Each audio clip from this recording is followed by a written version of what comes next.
اعوذ باللہ من الشیطان الرجیم بسم اللہ الرحمن الرحیم۔ السلام علیکم ورحمۃ اللہ۔ ایک سوال بہت زیادہ آتا ہے کہ محمد قاسم کے خوابوں کے مطابق نبی مکرم صلی اللہ علیہ وسلم بنفس نفیس بذات خود غزوہ ہند میں شرکت فرمائیں گے۔ یہ کس طرح سے پاسبل ہے جبکہ قرآن میں نبی مکرم صلی اللہ علیہ وسلم کے بارے میں او ما کے الفاظ استعمال ہوئے ہیں، اور حضرت ابوبکر صدیق رضی اللہ تعالیٰ عنہ نے سب سے پہلے اعلان فرمایا تھا کہ نبی مکرم صلی اللہ علیہ وسلم اس دنیا سے رخصت ہو گئے ہیں، اور اس کے بعد پھر باقی صحابہ نے بھی اس چیز کو ایکسیپٹ کیا تھا۔ تو یہ کیسے پاسبل ہے کہ نبی مکرم صلی اللہ علیہ وسلم روحانی طور پر خود شرکت فرمائیں گے؟ بنیادی بات سمجھنے کی یہ ہے کہ جو انبیاء ہوتے ہیں وہ افضل الشہداء ہوتے ہیں۔ جس طرح سے شہید اپنی قبروں میں زندہ ہوتے ہیں، ان کا ہم سے پردہ ہو گیا ہوتا ہے، لیکن اللہ تعالیٰ کے نزدیک وہ زندہ ہیں۔ اللہ تعالیٰ قرآن میں کہتا ہے کہ وَلَا تَقُولُوا لِمَن يُقْتَلُ فِي سَبِيلِ اللَّهِ أَمْوَاتٌ بَلْ أَحْيَاءٌ وَلَٰكِن لَا تَشْعُرُونَ، کہ جو لوگ اللہ کے راستے میں جہاد کرتے ہوئے، قتال کرتے ہوئے جان آفرین کے سپرد کر دیں، ان کو مرا ہوا نہ کہو، ان کو فوت ہوا نہ کہو، بلکہ بل احیاء ولکن لا تشعرون، بلکہ وہ زندہ ہیں،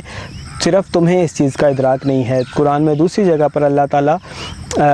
اس کے ساتھ کہتا ہے کہ وہ اللہ کے طرف سے رزق پا رہے ہیں۔ جس طرح سے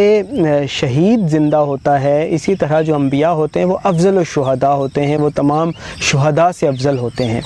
اور جس طرح سے شہید زندہ ہوتا ہے، اسی طرح نبی بھی اپنی قبروں میں زندہ ہوتے ہیں، اللہ کے پاس سے رزق پاتے ہیں، اور جو درود و سلام ہم نبی مکرم صلی اللہ علیہ وسلم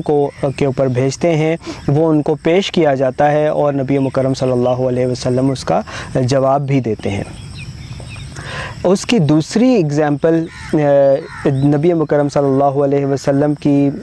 زندگی سے اس طرح سے ہے کہ جب آپ صلی اللہ علیہ وسلم معراج پر تشریف لے کر گئے تھے تو اس سے پہلے مسجد اقصیٰ میں تمام انبیاء کرام کو